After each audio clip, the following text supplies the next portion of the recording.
Today, we're here in Verdana Homes, Mamplasan, Binyan, Laguna to feature this brand new 5-bedroom modern design home that is inside an exclusive and peaceful neighborhood that's near Nuvali.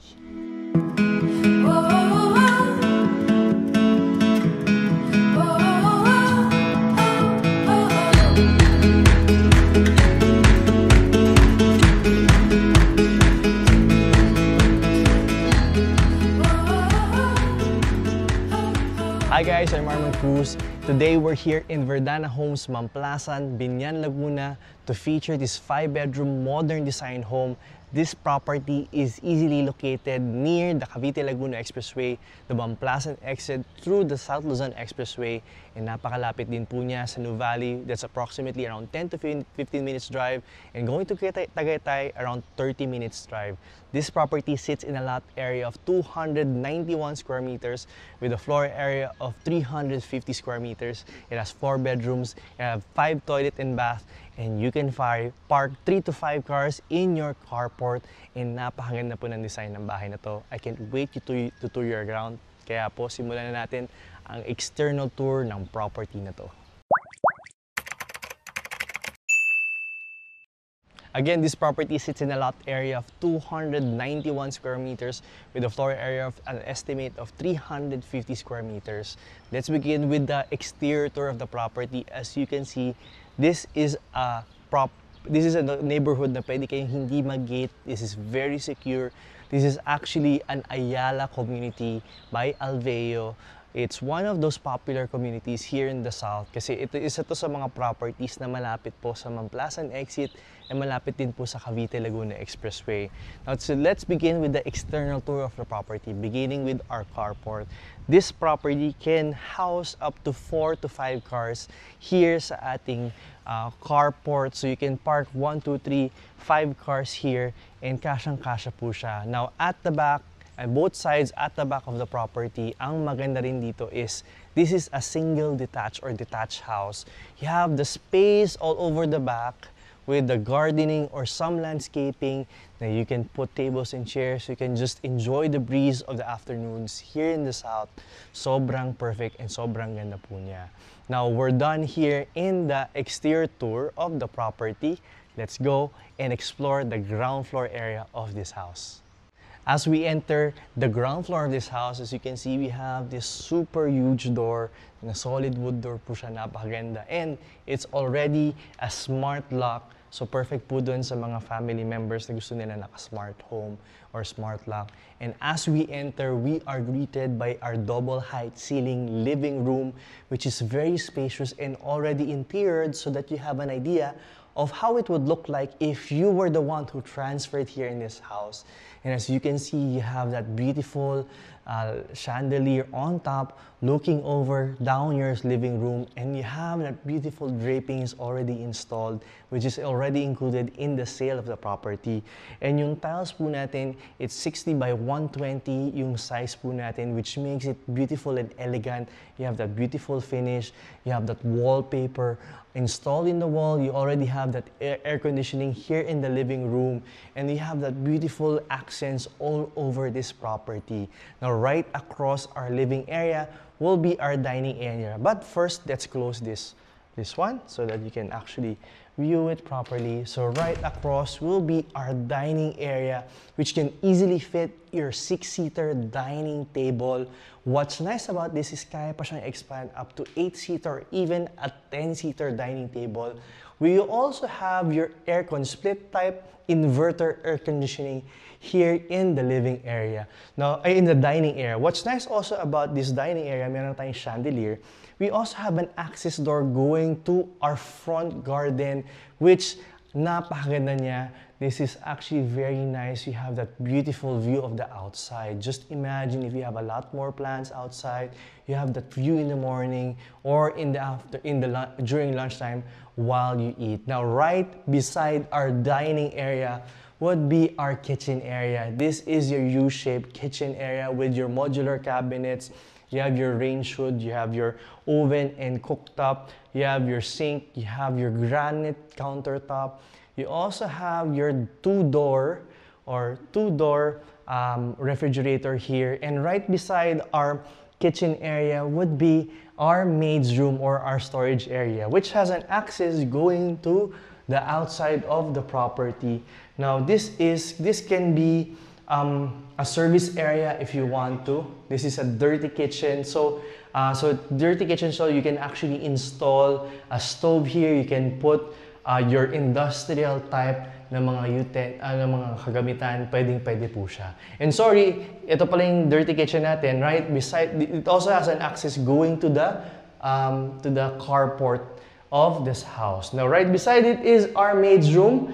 It's just a good size. Kasya po ang atin 2 double deck or single bed po natin na kama. Pwede po kayo maglagay ng cabinets. They also have their own toilet and shower, which will be exclusive for the maids or maybe your driver. So let's go also and explore the first bedroom of this house. So as we move a little bit further, let me tour you around the first toilet and bath of the house. This is actually complete with your sink, your shower, your toilet. You also have your countertop for your sink, and you have your your bathroom mirror with lighting. It's really nice. I like the combination of the colors. You also have this beautiful solid wood door in your toilet. So sobrang ganda po niya. It really adds to the effect and beauty of the house. Now, right beside it would be the first bedroom of the house. This is one of the huge, good-sized bedrooms. This can easily fit your queen size or king size bed. You already have your cabinet. Now, it depends if you want to add more. You can actually place here one study table or siguro one sofa that you can pwede pong gamitin. This can also be converted into an office. It can be converted to an entertainment room. It can be a man cave. It depends on what you like.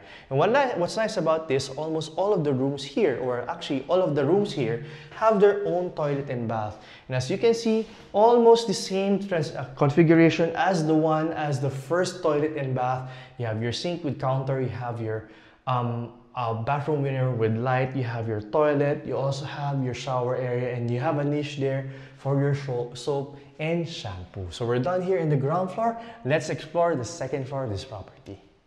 Welcome to the second floor of this property. Here we have 3 bedrooms and 3 toilet and bath. But before we proceed, let me just show you how beautiful this looking to below or double height ceiling in the living area, just coming from a bird's eye view. Sobrang ganda po niya. It really makes the house very maliwalas, it gives you that so much natural light that comes inside to your house. Sobrang ganda po niya. Parang art gallery itong bahay na to. Sobrang ganda po.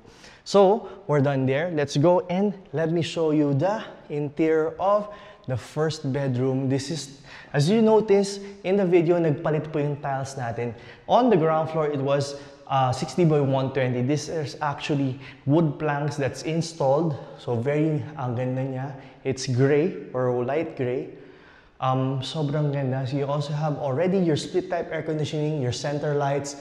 The ceiling is dropped so that it gives you that feeling that it's floating. You can easily fit your queen size or king size bed here. You have your cabinets. You have your blinds installed with the color. Ganda niya. And then we also have its own toilet and bath, which is the same configuration as the one in the ground floor.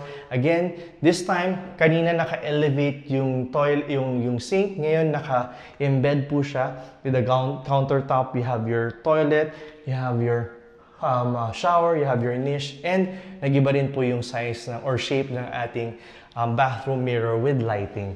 Let's proceed to the bedroom beside this one. Identical in shape and size. Okay? So very nice also, same features, same configuration. You have your cabinet, you have your wood planks flooring, you have your drop ceiling so that it feels like it's floating. You have your center light, you have your LED lights, you have your blinds here, which is with wood accent colors. And then you also have here your own toilet and bath with the same configuration as the same bedroom here in the second floor. Now I'm really excited to show you this next bedroom because this is one of the best or beautiful bedrooms here in the house. Welcome to the master's bedroom.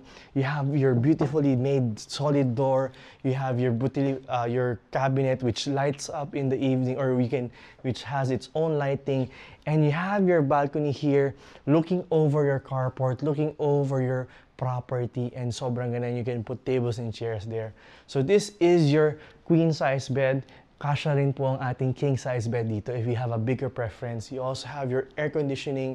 You also have this chair at the end or at the edge of your bed. You have a table. You also have two side tables. You have a small work desk with artwork. And you know what? What I like about this one, ang ganda ng bathroom niya. So tara, silipin natin.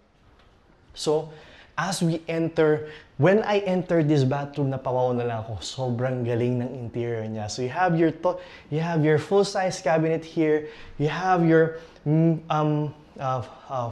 full-length mirror with your own lighting, and you have your double vanity sink with your mirror with lighting. You have your center light, you have your bathtub, you have your shower with your heater, you have your towel rack, you have your toilet, and you just see how elegant and beautiful this master's toilet and bath. Talagang para po sa master ng bahay na to. And syempre, let me show you the master's balcony, which is looking over the carport and also the other parts of the property. So as you can see, this is a very beautifully made or placed na balcony. Sobrang ganda po niya. And as you can see, ang lawak po niya. You can place tables and chairs. You can actually add a lot of things. Pwede mag-sofa. Sobrang ganda po niya. And you're looking over your property. You can just imagine your children playing downstairs and you looking over them. And then you sitting down, maybe watching or reading something. Thank you for watching our house tour for today. If you would like to see this property in the actual, you can schedule a site visit with us.